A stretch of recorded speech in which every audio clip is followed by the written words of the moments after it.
morning, everybody. We are in the 100 days of summer because it is after Memorial Day and it is June 6th, 2025. So 6 6. So I'm expecting great things to happen today. I'm all excited about the day. I just feel really good. And Mariana, how are you doing today? I am doing really good. Yes.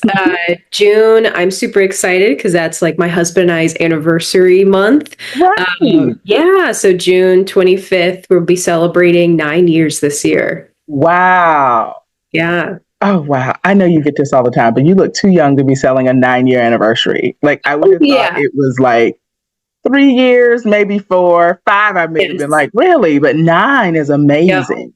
Yeah, we Wow. definitely got married young, but we have both actually like grown together as we've gotten older. We are like a Yeah. rare case of growing together instead of apart, and I'm really lucky and grateful for that. Oh, I'm so excited. Oh, okay. Well, I had this topic, but now I kind of want to talk about just the wisdom you've learned in 9 years. Would you Yeah, mind sharing? yeah. Oh, definitely. I, I, Absolutely. Yeah. I just love. So, all right. So let's say you are giving a speech or a talk Mhm. to young couples who just got married yesterday. Mhm. What's the three biggest pieces of advice you would give them, or three most important pieces of advice? Oh, yeah. So even before I got into this career, I Mhm. found out who John Gottman was, and I loved his work so much. And then getting into the career, and then like getting like familiar with his work, and now it's a part of like the work that I do with my clients. One I think is you can never be clear enough. Like I just read this the other day that like Mhm. clear is kind, unclear is unkind. Like what Yeah. sort of like expectations do you have for your partner that like you are assuming they should know or should do, but they do not? Be as Mhm. clear as you can. And I think in that too is like you have to be really clear with yourself in a relationship so you know like what am I projecting onto them versus like Mhm. what they're doing. I just was Yeah. working with a couple client this week where they talked about how their past experience this couple months has allowed them to really zoom back and realize how much they have both just brought their own traumas into the Mhm. relationship. Yeah.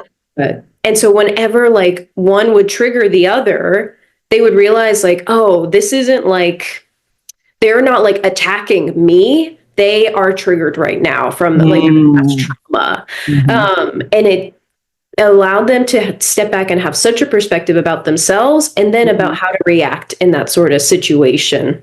That's Yeah. really good. I feel like that sort of blends into a lot of different things, Mhm. but I think like self reflection and Yep. then being able to take a step back when your partner does something too and say, like, is this Yeah. about me right now? Yeah. Is huge. Yeah. What's coming up for me is when we were little, or teenagers probably, there was this saying like, check yourself before you wreck yourself. Uh And huh. so I, so I think that like applies to this conversation, but I think it would be more apropos to say, check yourself before you wreck your marriage. Like Mm-hmm. just check yourself, which means you're going to ask yourself questions like, am I triggered right now? Mm-hmm. Why am I triggered right now?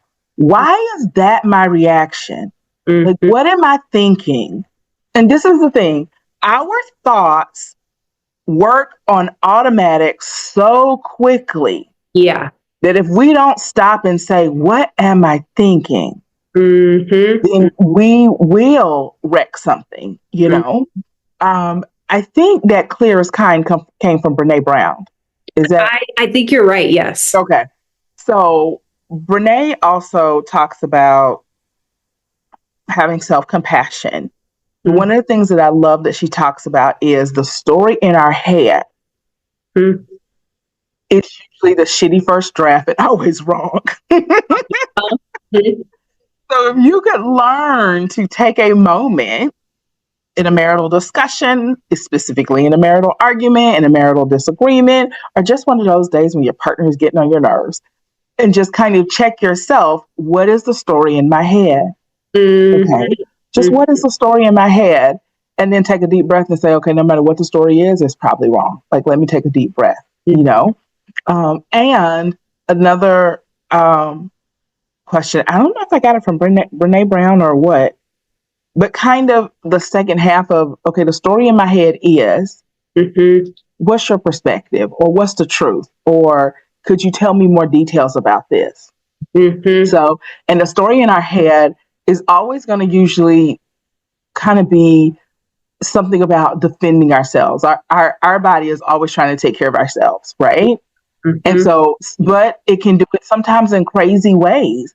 And so it may do it in a way that's not conducive for the marriage. So if I was a little kid and I felt like I was never heard in relationship, let's say with adults, even though they were caring and loving, they never heard me. I never had a voice. So I shut down and I retreated to my room. Now I'm in a marital relationship. I perceive, because my story is, and my mind needs to make my story continue to be true for my safety, because that's not how I know how to protect myself. So that's the story I have for the world. So my story is, you don't want to hear what I have to say. Let me retreat to my room.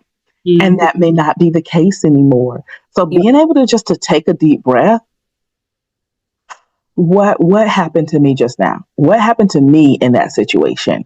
What did I do? What did I say? What did I think? What did I feel?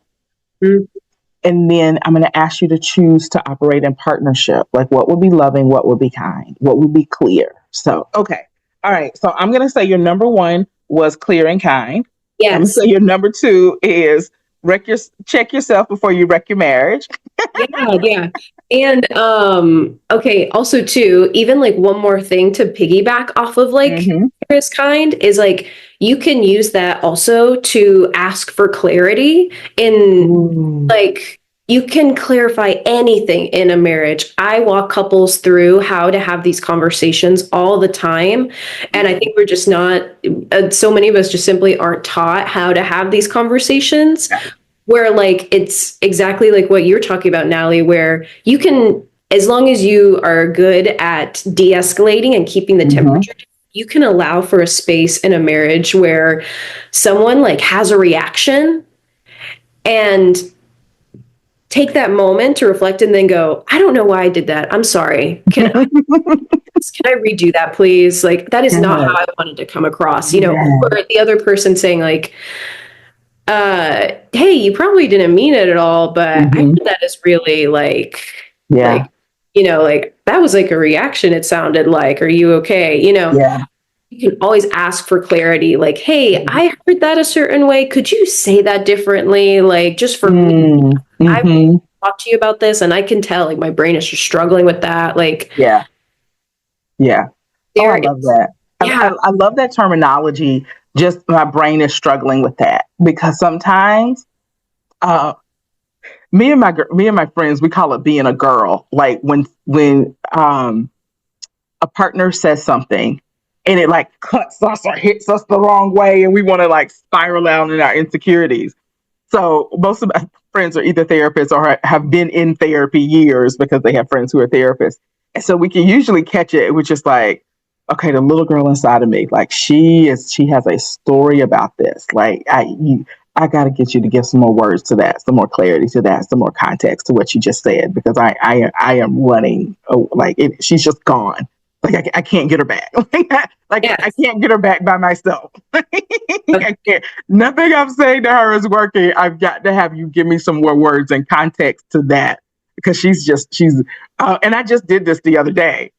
Like I knew I had a story. I knew I was making up the story, and yet I couldn't quite figure out how to do it differently. So I had to talk to my partner. Okay, you're gonna have to give me some more words to that. When you said this is what I heard, and I can't quite figure it out differently. Like, what did you mean? Okay. Turns out he was joking. Right? Yeah. And our minds can get hung up on the littlest thing that it's hard to work around until you get more context. Yeah, it was. So I'd love to say to everybody out there,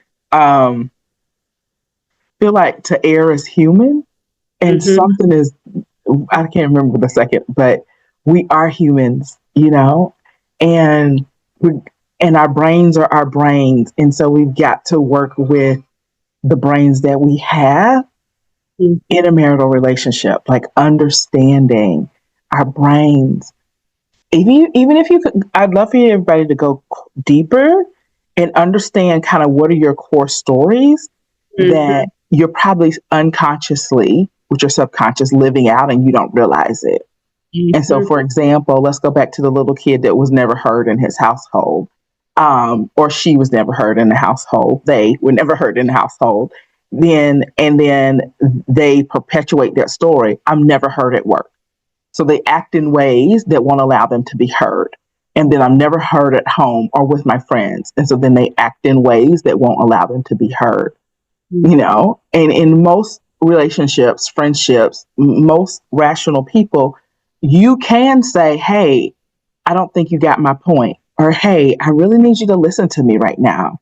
And so I've had to do that. And believe it or not, people are like, oh my God, I'm so sorry. Like, what are you saying? And so most healthy adults want to make sure that the people around them are heard. And Mm-hmm. so it once you can identify what your kind of core stories are from childhood, then that's going to be your automatic default for most things adult. And then Mm-hmm. you can kind of arrest that and say, all right, shitty first draft, that may not be the case here. And I'd say may not just because your brain doesn't balk too much. It may not be the case. Can we get curious and not furious?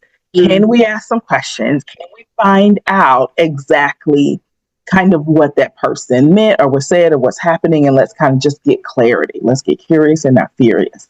And I think that would be so helpful to so many people in Yes. all of their relationships, not even just their marital relationships. So, Yep.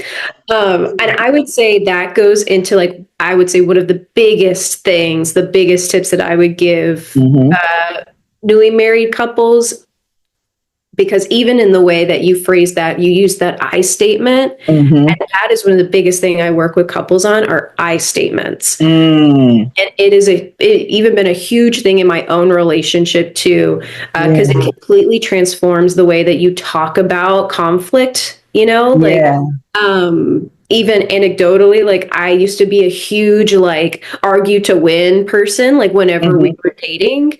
And my husband said something that has stuck with me all these years later, which is like, Mary Hannah, you're always going to be better at arguing than me. And in that moment, like I realized, like just because I'm better at arguing doesn't mean that we are actually resolving this conflict in a meaningful way mm, that is helpful to him or me. Like yeah, the ability to argue actually has nothing to do yeah, with conflict resolution. you know? right, And so like if you're able to use I statements in your relationship, it will completely go from like attacking your partner and trying to like wrangle them into what you think needs to happen to like total vulnerability. And it completely can transform the way a conversation goes. Um, I had one client that I helped with this individually who came back and they're like, my partner listened to me. They didn't get defensive. Like being able to say, like, I feel hurt or I feel angry when like I come home and the dishwasher's not done. It makes me feel like the weight of the world's on my shoulders. Like I gotta do it. And opening up like that, it really allows the other person into your world mhm, more. And two, I always tell like my couples and individuals, like it helps frame things where you are yeah, like, if you can do this for me, if you can do this with me, it will help me out so much. And mhm, like giving your partner like what you need to happen yeah. to help you instead of feeling like you're not doing it good enough, you need to be doing more. Oh, that's so good. That's so good.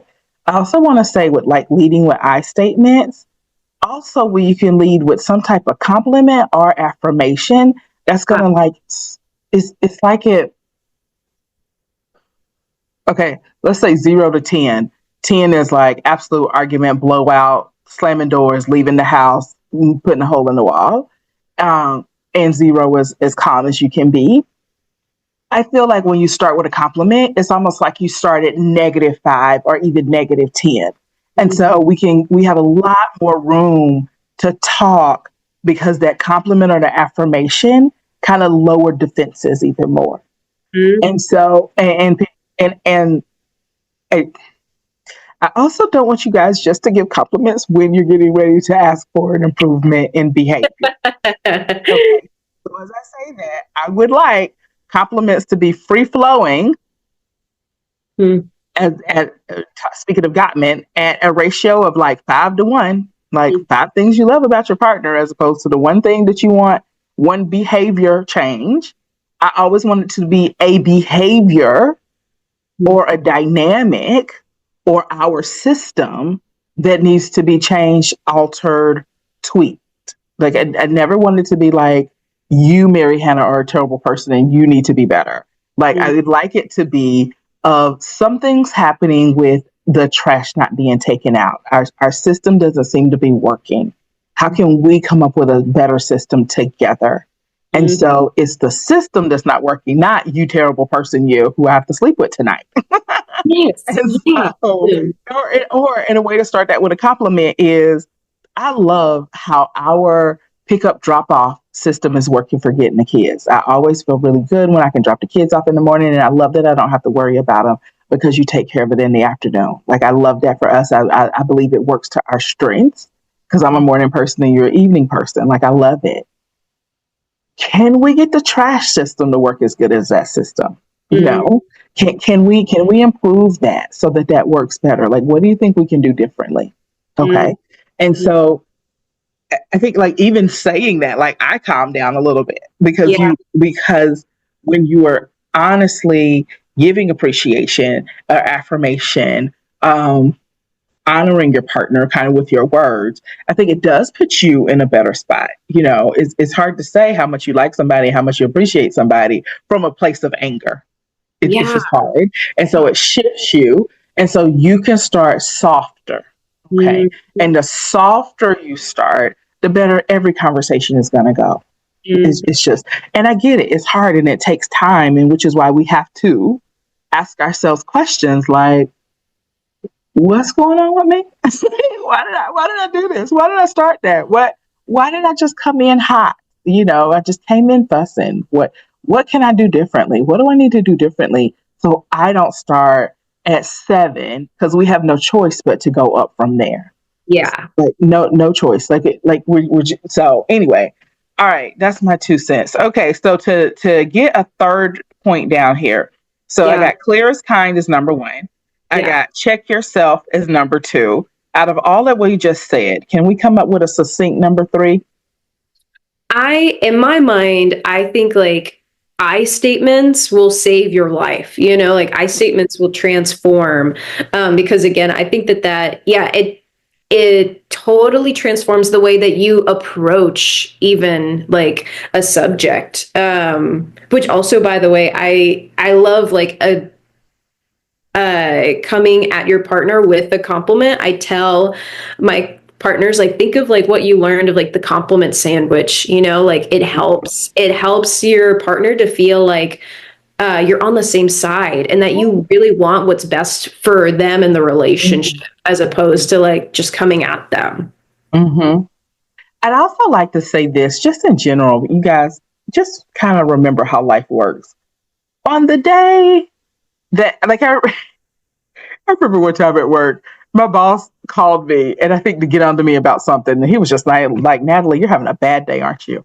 And, and it was like, yes, I am. How did you know? Because I got bad news for you too. So, all right. So I say that to say, if you could just remember that the universe sometimes will feel like it's conspiring against people, and that's probably the day that you've reached your wit's end with something that's going on in the marital relationship. So Mm-hmm. if you could just keep in mind that probably when I bring this up, it's not going to be the best day for my partner. Now, I don't think you should keep from bringing it up because we got to talk about hard things as life is happening. I mean, have some judgment. Like, don't fuss at them at the trash on the day they get fired, or there's a huge layoff. Like, you know, have some judgment in how you're doing it, how you're operating, but also know that you got to have the hard conversations, but have a little grace with it, because Mm, this may be the day that their boss told them that they needed to do something, and their mom called and fussed at them about something, and now you're fussing at them about something, and so just kind of keep aware of that. yeah, That yeah. that the day I choose to say something is probably going to be not the best day, Mm, and I don't want to keep you from doing it. I just want you to start with kindness, start with I statements, start with a compliment or affirmation, and then go from there so the conversation can be had. Also, if we're having those touchstones, there's those moments of connection every day, mm, then it doesn't feel horrible when your partner, because at the end of the day we know we're all of us are not perfect, like we know that, and so but when I feel highly connected to you, then when you need me to change your behavior, it doesn't bother me because yeah. I feel highly connected and loved by Mm, you. And so I always give the example, my mom can't stand my handwriting, but it's my mom. And so I know she loves me and absolutely accepts me and loves everything else about me. So the fact that she can't stand my handwriting is just hilarious. It's just comical.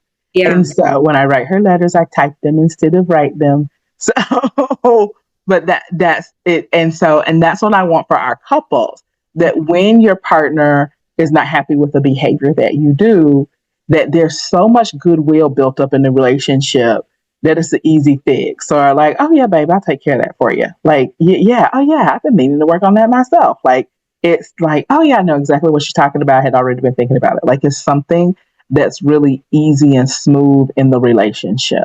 And so, Emotional bank account, yeah. Yes, like make as many deposits into that account because you are gonna naturally, as a person, need to withdraw at some point. Mm-hmm. It's Mm-hmm. exactly what you're saying. Like when you have a great big emotional bank account, like it's Yeah. okay to make a little withdrawal. Um, Yeah.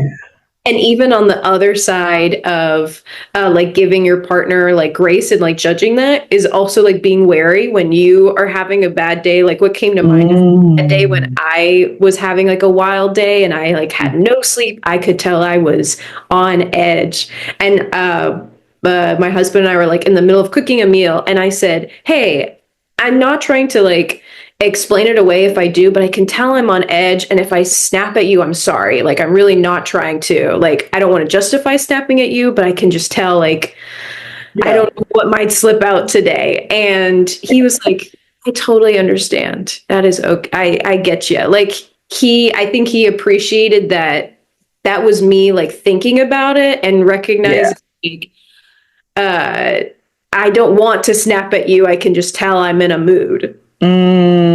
Oh, that's so good. That's so good.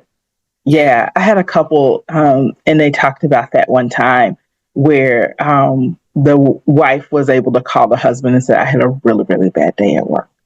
Mhm. I'm gonna need to come home and veg out. Like, I'm not. I don't want to break our connection. I know our time together is important, but I'm not gonna have it tonight. Like, I need to like go straight to bed."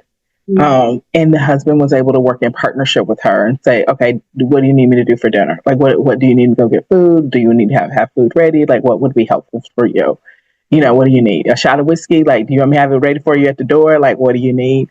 And so kind of just being aware of ourselves and what's going on is going to be so helpful, because how many times, Mary Hannah, have you said in session, and a client saying something, or I was going through something, and the partner was like, I had no clue. Oh, yes. Right. And Clear is so, fine. yeah, clear is kind. This is where I am. This is what's going on with me. This is what I'm thinking about today. This is what I can't quite get past. Mhm. Um, and being really attuned to your partner, I think, is wonderful. And from what we just said is, take it as your responsibility to the relationship to be clear with your partner about how you're doing. Like, don't keep it silent. A lot of people I hear them saying something to the effect of, well, I don't want to burden my partner with my problems. Mhm. And most partners feel like, but I thought we signed up to help each other's with each other's burdens. I thought the power of two would help us share each other's burdens, so the load is not too heavy for either one of us. Mhm. And it's also always very funny because if I turn around and ask that partner, would you want your partner to tell you what was going on with them? Oh, absolutely. I want to know. Okay, well, why do you think they don't want to know about yours? Well, I just don't want to burden them. Okay, that's one of those internal Mhm. stories that's no longer serving. It probably served for you as a kid because who knows what kind of parents you had or what was going on with your parents, and burdening them with your problems was may have been too much. But your partner signed up for that. They Mhm. did. And so trust that relationship. And then this is the wonderful thing is because it works like an infinity circle, you know? And so I trust you with my burdens and you help me. You trust me with your burdens and I help you. And then we go around in this wonderful loop that just reinforces our bond and our connection and our partnership that gets stronger with each time. And Mhm. so it's quite magical how it can work and reinforce and work and reinforce. So, Oh, I, okay. I could talk about this stuff all day. I Yes. love it. I absolutely love it. Like there's so many rabbit holes I could go down. Mm-hmm. These. Mm-hmm. I would say though, like even as you were talking, it made me think like, and something that I feel like I've been noticing so much in my couples and my own relationship is I feel like it is, tell me your thoughts on this. I feel like it's almost impossible for two people that like love each other and want and are able to be together to have an unhealthy relationship when they are constantly expressing gratitude to each other. Oh my I gosh. think that that is one of the biggest tenets of like, if you are constantly expressing gratitude to the Mm. other person, I just feel like it's hard to be super disconnected because to express Right. gratitude, like you have to notice them, you know, like Mm-hmm. when I think about like Gottman's like principles, and one of them being like fondness and admiration, like I see Mm-hmm. a lot is like you kind of signed up to be a witness to your partner's life. And so what you say to them Yeah. is like, what are you witnessing about them? So like Mm. let them know I live with you and these are the amazing qualities that I see in you. This is what I appreciate. Mm-hmm. And it lets, you know, the other person know that you don't take them for granted and you see them, you acknowledge the work that they have to put in to uphold your lives every day. Yeah, that's so great. All right. I want to say so much about that, but we have 1 minute left. So let No. me try to be succinct. Um, this is what we know from the research and science, period. If you have a moment of gratitude, if you can make a gratitude list specifically every day, after literally 13 days, not even a full 2 weeks, after 13 days, you will have a better outlook on life. Mm-hmm. And so I think we can apply that same thing to a marital relationship. If you can be grateful for 13 days straight, make a list of 10 items. I'm going to get specific. Make a list of 10 items for 13 days straight. You're going to have a better outlook on your marriage and your partner in your life. And so that is a wonderful thing to do. Okay. I love this conversation. I'm so glad we had it I today. know. And it felt so warm. So Mary Hannah, thank you. Congratulations on 9 years again. And thank you so much for sharing your wisdom. I really appreciate that. Absolutely. I'm curious to see how my wisdom continues to develop. All right. All right. Have a great day. Bye bye. Bye.